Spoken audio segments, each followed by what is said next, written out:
Hashtag the box at the door. What kind of person leaves a newborn in a box in the rain?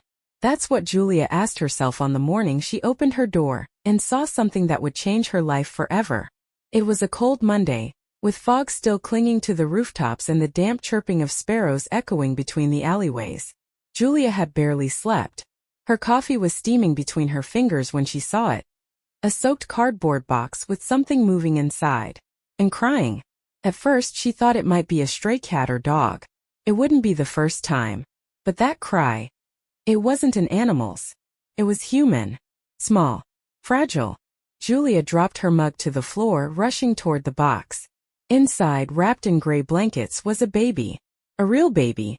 "Oh my God," she whispered. "What? Who?" The baby had skin reddened from the cold, tiny fists clenched, and a face wrinkled with crying. Someone had left him there at her door. Without a note. Without a name. Just a blue ribbon tied around the wrist. And a blanket embroidered with the word, Leo. Julia took him in her arms with a mixture of panic and tenderness. She felt her heart pounding in her throat. She didn't have children. She had never wanted them. But something about this baby broke her inside. She called the police. Child services. Everyone arrived. Everyone took notes. But no one could provide answers. "He must have been abandoned early this morning," said the officer. "There are no cameras on this street. Nobody saw anything." "And what happens to him now?" Julia asked. "He'll go into temporary custody until his situation is resolved." But something in Julia broke when she heard that. It was already too late. She had already felt that warmth in her chest, that trembling in her arms as she held him, that sigh from the baby that seemed to say, "Thank you for opening the door." A week later, Julia appeared in court. She requested custody. No one else had claimed him. There was something about this child that seemed like destiny. As if the box hadn't been an abandonment, but a calling. "Are you sure about this, Miss Julia? Raising a child alone isn't easy." "I didn't find him," she responded firmly. "He found me." Months passed. Leo grew with a smile always ready, with eyes of such a rare color, gray with green flecks, that people would stop to look at him. He had something magnetic. A mystery in his gaze. And a calmness that didn't seem of this world. Julia reinvented herself. She learned to be a mother overnight. The sleepless nights, the fevers, the crying. She went through it all with a strength she didn't know she possessed. But happiness came too, the kind that needs no explanation. However, secrets don't dissolve with the years. They only sleep. And sooner or later they wake up. The day Leo turned 5, something strange happened. They were in the park, celebrating with a homemade cake and balloons that Julia had inflated herself, when an older man approached. He was thin with an unkempt beard and worn shoes. But his eyes, when he saw Leo, opened as if he had seen a ghost. "What's the boy's name?" he asked with a trembling voice. "Leo," Julia replied, uncomfortable. "And was he born on October 3rd? Julia became alert. No one else knew the exact date of birth. Who was this man? Leo, however, looked at him with his head tilted, curious without fear. "He looks so much like," whispered the man, and suddenly his eyes filled with tears. "Do you know him?" Julia asked, her voice now breaking. "No, I don't know. I'm sorry. I've made a mistake." The man walked away. But he forgot something. A cloth handkerchief with embroidered initials, ADR. Julia picked it up. She said nothing. But that night, while Leo slept, she searched for those initials online. She didn't know why. Perhaps just to calm her heart. But she found something that left her frozen. A missing persons case. A mother and child. A baby kidnapped from the hospital 5 years earlier. The mother murdered. The baby never found. The name of the man who was still looking for him was Adrian de la Rocha. Julia dropped her phone to the floor. The next morning, Leo woke up saying something he had never said before. "Mom, last night I dreamed about a woman who smelled like lavender, and she was singing me a song." "What song, my love?" Leo closed his eyes and hummed a melody that Julia had never taught him. An old lullaby, one that Julia recognized because it was the same one that played in the video of the missing person case. The same one that the baby's mother had sung in a recording made hours before she died. Julia was left breathless. Leo was the missing child. The baby from the news. The son of that woman who never had the chance to see him grow up. So who had left him at her door? Who knew where he was? And why hadn't they turned him into the police? Julia didn't sleep that night. The handkerchief embroidered with the initials ADR still lay on the dining room table like a persistent echo. And the song, that song that Leo had hummed without knowing where it came from, had left her speechless. It wasn't just any children's tune. It was identical to the one that woman, Clara de la Rocha, had sung to her newborn son in the hospital, hours before she was found lifeless.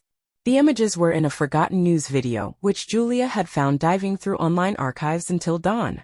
The case had shocked the country for a couple of weeks, but as happens so often, time buried the tragedy among so many others. Clara, the mother. Adrian, the husband and father. Leo, disappeared without a trace. Except that now he was there. Asleep in the blue room of her house, hugging a dinosaur plushie. Her son. But also the son of another. Julia felt the world splitting in two. What should I do? She asked herself, quietly with a divided heart. In the morning, she took Leo to school as usual, though her mind couldn't stop spinning. That day at work, everything seemed distant, blurry. The voices of her colleagues, the keyboards, the phones. All she could think about was Adrian de la Rocha, the man who had looked at her son with eyes full of an untold story. And then she decided something. She would find him. Not just online. She would find him in person. The first clue led her to an antique bookstore downtown. Apparently, Adrian had been working there for a couple of years, after having abandoned his position as a historian at the university. Julia entered with her heart pounding against her ribs. The place smelled of old paper and damp wood. Adrian was at the back, organizing books. The same man from the park. The same one who didn't dare tell her the truth. She took a deep breath and spoke. "Excuse me, are you Adrian de la Rocha?" He turned around. At first, he didn't seem to recognize her. But then his eyes lit up with alarm. You're the woman from the park." Julia nodded. "I don't want trouble. I just want to understand. What do you know about Leo?" Adrian swallowed hard. You could see the sadness etched into his shoulders. "How did he come to you?" "He was left in a box at my door 5 years ago. He had a blanket with his name. Nobody claimed him. I raised him as my own." Adrian collapsed into a chair. He covered his face with his hands and broke down crying. The story he told her was even darker than Julia had imagined. After Clara's murder, he fell into a hole from which he almost couldn't escape. He had not only lost his wife but also his son. The police believed the baby had been kidnapped by someone who knew the mother. They even suspected him. 3 years of trials. 3 years of hell. He was acquitted, but he lost everything. His reputation. His job. His faith. "But I never stopped looking for him," he said, with a rough voice. "I had hoped that, somewhere in the world, my son was still alive. And when you saw him?" Julia whispered. "I knew. I have no way to prove it. But I felt it. He's my son. I swear by everything sacred." Julia closed her eyes. Part of her wanted to scream no. That Leo was hers. That she had cared for him, loved him, healed him, fed him. But another part, the one that still held justice in her heart, knew she couldn't deny this man the truth. "Do you know what day Leo was born?" "A Tuesday. October 3rd. It was raining. Clara sang a song for him. A song she made up to calm him down." Julia trembled. "Last night." Leo sang it. Adrian covered his mouth. Tears escaped without asking permission. He was a defeated man, but he still had a spark. And that spark ignited when he spoke his son's name. "I can't take him from you," he said suddenly. "I'm nobody to do that. But I just want to know him. Seeing you, knowing about him, gave me back something I thought was dead." Julia looked at him for a long time. She wanted to hate him. But she couldn't. Adrian's pain was real. "I don't know what to do yet," she said. "But I swear you won't lose him again." That night, Julia hugged Leo tighter than ever. The boy, half asleep, whispered in her ear. "Today I dreamed again about the woman who smells like lavender. She told me everything's going to be okay." Julia cried silently. Because for the first time in 5 years, she wasn't sure if everything would be okay. But also for the first time, she wasn't alone. What neither of them knew yet, neither Adrian nor Julia, was that the person who had left the baby in the box was still alive. And that they had done it for a very specific reason. A reason no one imagined. And that reason was about to return from the past. A week later, Julia and Adrian arranged a meeting. For now they had decided not to tell Leo anything. He was too young to understand the complexity of what was happening. "I just want to be near him," Adrian had said. "He doesn't have to know who I am yet." So Julia suggested something, that he come to dinner at her house as a friend. A work friend. Leo was a sociable child and Julia rarely invited anyone over. It wouldn't be strange. That night, Adrian arrived with a book about dinosaurs. His hair was trimmed and his beard was groomed. You could tell the effort to appear normal. To not break down at the sight of his son, whom he had searched for during 5 long years. Leo looked at him with a certain curiosity, as if trying to remember something. "Do we know each other?" asked the child with that brutal innocence that only little ones possess. Adrian swallowed hard and shook his head. "I think I saw you in the park the other day. With your mom." Leo smiled. And something in that smile was a lost echo of Clara. The dinner went by with a strange normality. Leo chattered about his school, his friends, the drawings he made. Adrian listened to him like someone hearing music for the first time, absorbing every note, every detail. At the end of the night, when Leo was asleep and they shared a coffee in the kitchen, Julia asked what had been eating at her for days. "Who do you think left him at my door? Who knew where he was and didn't return him?" Adrian had been thinking about the same thing. "I have a theory. But you're not going to like what I'm going to say." Adrian's theory was this. Clara had a sister, Maria. They were twins, but totally opposite. While Clara was light, Maria was shadow. She had had problems with the law, had disappeared for years, had created family conflicts. But shortly before Clara was murdered, Maria had reappeared. Clara was happy to have her back. She wanted her to be Leo's godmother. But I'd never trusted her. Julia listened, holding her breath. When Clara was murdered, Maria disappeared again. The police looked for her, but it was as if the earth had swallowed her. And I? He made a painful pause. "I always thought she had something to do with it." "You think she could have killed Clara?" "I don't know. But I know she wasn't stable. And that there was always something twisted about her. And why would she leave the child with me? Why not keep him herself?" Adrian sighed. "That's the part one don't understand." What neither of them knew was that they were about to receive an answer. An answer that would arrive in the most unexpected way. The next morning, the doorbell rang. Julia opened it, and in front of her was a woman. A woman who looked like a ghost, with dark hair and eyes that seemed strangely familiar. "I'm Maria," she said with a soft voice. "And I know you found Adrian." Julia froze. "Maria?" Clara's sister. Leo's aunt. The woman who, according to Adrian, might be involved in everything. "How do you know?" "Because I've always been nearby. Watching. Protecting him." Julia let her in, but not before making sure Leo was safe in his room playing. "Was it you? Did you leave him at my door?" Maria nodded. Her eyes showed a mixture of pain and determination. "But I'm not who Adrian thinks I am. I'm not a monster. I'm someone who has paid a very high price to protect what my sister loved most." The story Maria told changed everything Adrian and Julia thought they knew. 5 years ago, Clara had discovered something terrible. Something that involved powerful people. Something for which they killed her. She was an investigative journalist, Maria explained. And she stumbled upon something she shouldn't have seen. A case of influence peddling that reached the highest levels of government. Clara had gathered evidence. She had recorded conversations. And she was about to publish it all. "The night she gave birth, she called me from the hospital," Maria continued, her voice breaking. "She told me she was afraid. That they were following her. She asked me to take care of Leo if anything happened to her." The next day, Clara was murdered. The police classified it as a robbery gone wrong. But Maria knew the truth. And I knew they would come for Leo too. Because Clara had hidden the evidence. And they thought I knew where. So Maria acted quickly. She managed to take the baby from the hospital before the police set up a perimeter. She hid for weeks. And then she had to make the hardest decision, to leave Leo with someone who could raise him while she disappeared to protect him. "I couldn't keep him," she said, with tears in her eyes. "They were looking for me. But I had to find someone good. Someone who would love him. I watched you for days, Julia. I saw how you treated children in the park. How you smiled at babies. And I knew you would be a good mother." Julia couldn't believe what she was hearing. "Why didn't you tell Adrian? Why let him believe that?" "Because Adrian was under surveillance. Because if he knew anything, he would be in danger. And because..." Maria made a long, painful pause. Because the evidence Clara gathered implicated one of Adrian's best friends. Someone he trusted blindly. The name of that friend fell like a hammer: Gabriel Iriarte.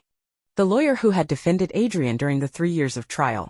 The same one who had helped him survive after losing everything. "It's impossible," said Adrian when Julia called to tell him what Maria had revealed. "Gabriel was the one who supported me the most. He never charged a penny to defend me." "Maybe because he wanted to keep you close," Julia responded. "To watch you. To make sure you didn't discover anything." The silence on the other end of the line was deafening. "I need to talk to Maria," Adrian finally said. The meeting between Maria and Adrian was tense. 5 years of suspicion, of contained hatred, of assumed guilt, don't dissipate in an instant. The three of them, Julia, Adrian, and Maria, sat in the small living room while Leo slept. And Maria showed them what she had kept all this time, a USB drive that Clara had given her days before she died. "Here's everything," said Maria. "The evidence against Gabriel and 3 other important politicians." Clara had discovered it almost by accident while investigating a minor corruption case. "And why didn't you give this to the police?" asked Adrian with a trembling voice. "Because I didn't know who to trust. Because the day I tried to approach the police station, I saw Gabriel coming out of there, talking with the chief investigator. And I knew that no place was safe." The 3 of them remained silent for a long time. The weight of the truth was almost unbearable. "And now what do we do?" asked Julia, thinking of Leo. "Of how to protect him." "Now," said Maria, with a determination that reminded one of Clara, "we do what my sister couldn't finish. We expose the truth. But truth, when it confronts power, always has a price."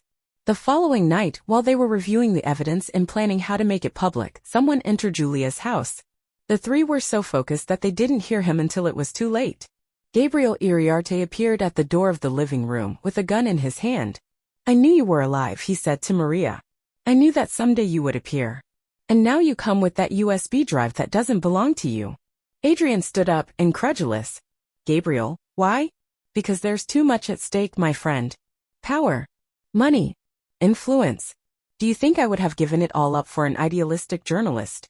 Julia thought of Leo, asleep in his room. If Gabriel knew of the child's existence. As if reading her thoughts, Gabriel added, "Don't worry about the boy. I was never interested in him. I just want what Clara stole. And then I'll disappear." But at that moment, something happened that no one expected. Leo appeared at the door, rubbing his eyes. "Mom." "I heard noises." Gabriel turned, surprised. And in that instant of distraction, Maria lunged at him. The gunshot echoed throughout the house. Maria fell to the floor. But so did Gabriel. Julia had grabbed a heavy book from the table and had hit him on the head with all her strength. Adrian pounced on the gun while Julia ran to protect Leo. Maria was bleeding but conscious. "The USB drive," she murmured. "Take it to the journalist. Carmen Lagos. She'll know what to do." And then she looked at Leo, who was watching everything with terrified eyes. "You look so much like her. You're identical to Clara." In the days that followed, everything rushed forward. The police arrived. The evidence was delivered. Gabriel was arrested, along with 3 high-ranking government officials. Maria survived. The bullet had grazed her shoulder but hadn't hit anything vital. And although she would have to face charges for having hidden Leo, the mitigating circumstances were on her side. Clara's truth finally saw the light. Her name was rehabilitated. Her investigation, completed by Carmen Lagos, was published in all the major newspapers. And in the midst of all that chaos, there was a family to rebuild. 6 months later, life had found a new rhythm. Julia was still Leo's mother. The courts had decided to maintain primary custody with her, given the stability and bond they had formed over 5 years. But Adrian had entered their lives permanently. Leo now knew the truth. Or at least, a softened version of it. He knew that Adrian was his biological father. That his mother, Clara, had passed away. And that Julia was the mother who had raised him with love. It was confusing for a 5-year-old boy. But it was also comforting somehow to have more people who loved him. Maria visited Leo regularly. She was under house arrest, but the most serious charges against her had been dropped in recognition of her role in dismantling the corruption network. And little by little, Leo's dreams about the woman who smelled like lavender began to disappear. As if Clara, from wherever she was, knew that her son was finally safe. One afternoon, while Leo was playing in the garden under Adrian's watchful eye, Julia found something at the bottom of the box where she kept the documents related to that day when she found the baby at her door. It was a small envelope, hidden among the folds of the original blanket. An envelope she had never seen before. Inside, there was a handwritten note. Asterisk, to whoever finds my nephew asterisk. Asterisk, if you are reading this, it means you have chosen to care for him. That you have opened not only your door but your heart. Asterisk. Asterisk, I cannot explain everything now. But someday when it's safe, I will return. And I will tell you why I had to leave him with you. Asterisk. Asterisk, just know this. His mother loved him more than her own life. And I would do anything to protect him. Asterisk. Asterisk, his name is Leo. He was born on October 3rd. And if he ever hums a song he doesn't know, don't be frightened. It's the song his mother sang to him before sleep. Asterisk. Asterisk, take care of him as if he were yours. Because from today he is. Asterisk. Thank you. Asterisk M. Asterisk. Julia stared at the note for a long time. Then she went out to the garden, where Leo was laughing while Adrian taught him how to throw a ball. Mom, did you see? Shouted Leo. Dad says I have a good arm. Julia smiled. The world had been full of secrets, of pain, of injustice. But also of amazing coincidences. Of encounters that seemed destined. Of people capable of loving without conditions. Yes, my love, she replied. You have the best arm in the world. And as the sun set over them, Julia thought about that rainy morning 5 years ago when she opened the door and found a box. A box that not only contained a baby but also the beginning of a story that no one could have imagined. A story where happy endings exist. But never in the way we expect.